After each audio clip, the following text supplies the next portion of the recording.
Well, hello, good day, and welcome to yet another edition of our podcast, Offside Musings, which I do with my co host, Emeka Onyeagwa.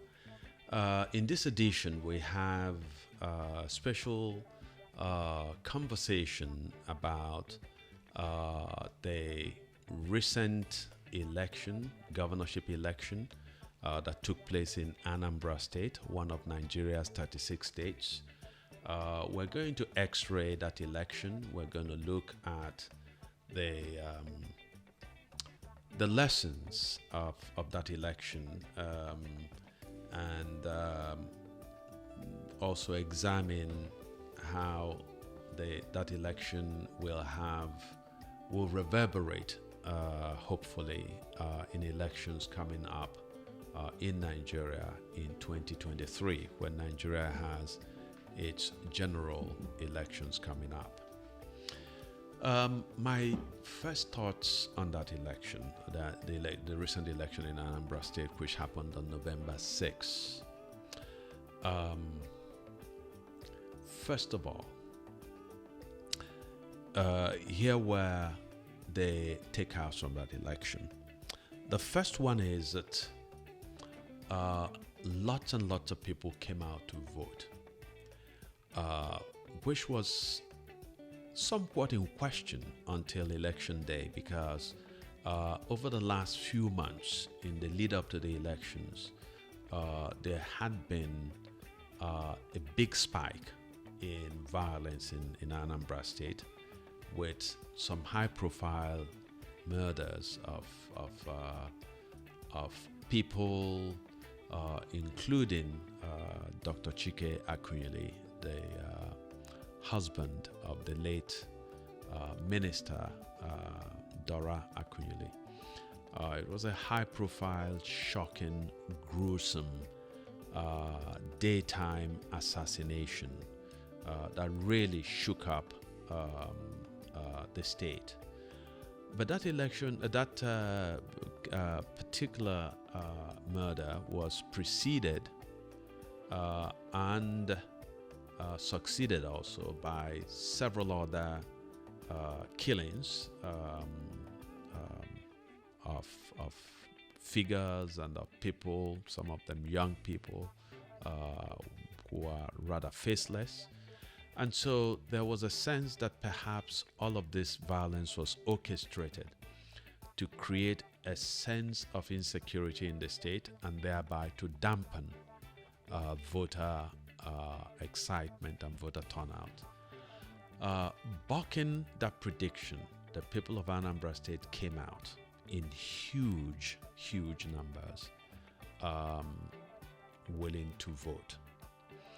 I'm going to speak in a moment about why that was the case, why so many people came out.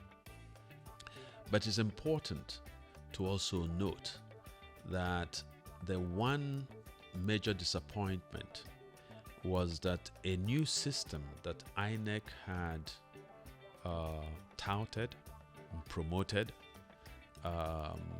which is supposed to be technologically impregnable and reliable, turned out not to be so reliable after all.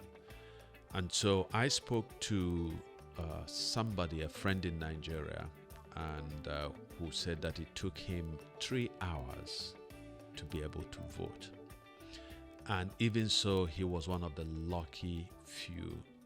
A lot of the people who came out to vote, the new technology could not recognize their faces, could not recognize their fingerprints. And so this friend of mine told me of somebody who went at least 5 times to try to get accredited to vote and was unable to vote. So here was a situation where there was a big turnout for the election. Unfortunately, INEC failed a lot of the voters who were unable to vote. So that's a big takeaway. And I think that it's unfortunate that we have in Nigeria a constant change of systems of voting in the country. So my hope is that INEC is going to find the simplest possible system to enable every Nigerian who comes out to vote to be able to vote, but also to find a system that is secure. And that's one dimension where the voting system in Anambra was really superb. Everybody agreed that it was more difficult, almost impossible to rig this election. And so the politicians in the state who have always depended on rigging elections, on falsifying results, on applying fraud, simply found themselves stumped for the first time. And so this was wonderful. Okay, so the election came and held, and Nigeria actually did credit to itself that within moments of the closure of polling, that results were tabulated and publicly announced, and they were then transmitted electronically to the headquarters. And so everybody who was at the polling booth could take a picture of the votes that were cast in every particular polling booth, and those votes were tabulated and openly announced before they were transmitted. And so this was another worthwhile development that we should note. In terms of security, as I said, I alluded to earlier, there was this build-up of tension owing to the violence that preceded the election. And in response, President Muhammad Buhari held a special meeting of his security personnel, and they came out and announced that the government was going to guarantee security of movement and security of the voters who decided to come out to vote. The law enforcement personnel in the country announced that there were almost 35,000 police officers and Department of State security officers and other military and paramilitary units that came into Anambra State to secure the election. On the one hand, the result was that for the most part there was little, if any, acts of violence throughout the state on the election. But for me, this is not something to gloat over, because if it takes 34,000 police officers and other units of law enforcement, as well as units of military forces, to secure one state, and Anambra State, in terms of landmass, is small. So if it takes all this show of state power to create the space for people to vote, then you ask yourself, are we going to have 1 million security people fanning out in all parts of Nigeria every time there is a general election in the country? So it speaks, in my view, to perhaps an antiquated idea of law enforcement, that we need to transition to a more sophisticated, a more savvy, less human dependent, a more technological system of securing our space. The use of intelligence, the infiltration of groups of criminals and terrorists within the country, and any country that is really serious ought to be able to do this. So we don't need that many police officers, DSS officers, the military, and so on descending on a state in order to guarantee free and fair elections. So let's talk about the election proper. A week before the election, there was a widely watched political debate that featured the candidate of the All Progressives Grand Alliance, Professor Chukwuma Soludo, the candidate of the People's Democratic Party, Val Ozigbo, and the candidate of the All Progressives Congress, Andy Oba. I think that debate clarified for voters the choice before them.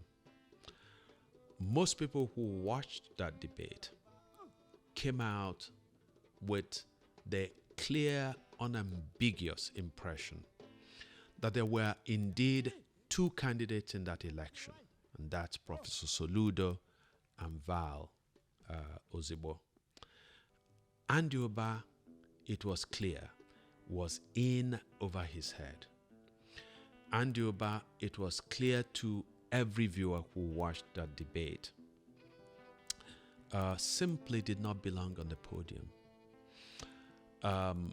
Andy Oba of the APC exposed his intellectual bankruptcy, and also just exposed his inability to articulate, to express in clear language whatever he proposed to be his plan for the state. And so if you looked at the result of that election, you saw that Soludo came first, in a very decisive way, followed by Ozigbo, with Andy Oba coming a distant third. So this was, and I'm going to speak later on in the program about the great positive service that Andy Oba actually did for the people of Anambra State. Anybody who's been following my writings in journalism, Nigerian papers over the years, will know that I became perhaps at one point the lone voice pointing to Andy Oba's intellectual emptiness, that this Andy Oba is a particular phenomenon that is almost tailor-made for the space called Nigeria. That here is a guy who claimed at one point to have a master's degree and a PhD degree, which he clearly did not have, and claimed to have a first degree, which he doesn't have, by the way. And so what happened at that debate was that Soludo actually then exposed something that I had also known for a while, that Andy Oba's school certificate, his secondary school certificate, his for those of you who are in America, his high school diploma is forged. Okay, and yet this guy was just this far away from becoming the governor of Anambra State. In fact, he was smuggled into office by a different, morally inept, discredited INEC, declared him the winner. I remember that in the so-called election that produced him in 2007, that Andy Oba actually scored more votes were allocated to him by INEC, by the Electoral Commission, than were registered voters in the state at the time. So I remember writing a column where I said that Andy Oba got a ghost mandate, that people who had died somehow had risen from their graves to vote for Andioba. That's how ridiculous a figure this man cuts in our politics. But I think that the wonderful thing that happened was that Andioba, in a sense, collaborated in his own unmasking. Okay? Andioba had no business being on that stage. If he was on the stage for the debate, his role should have been to fetch a cup of water for the two real candidates who were sitting on that, who were standing on that podium, Soludo and Ozigbo. But as I said, later we're going to talk about just the bravery, the sheer bravery of Andioba in deigning to come and stand on the stage with real candidates, and how that has perhaps permanently demystified him. So I look forward to the conversation today, and it's an exciting subject, and we're going to talk about the lessons that we can carry over from the Anambra elections for the elections that are coming up, general elections in our country, in Nigeria, in 2023. So thank you again for joining us, and please relax and enjoy this conversation. Thank you.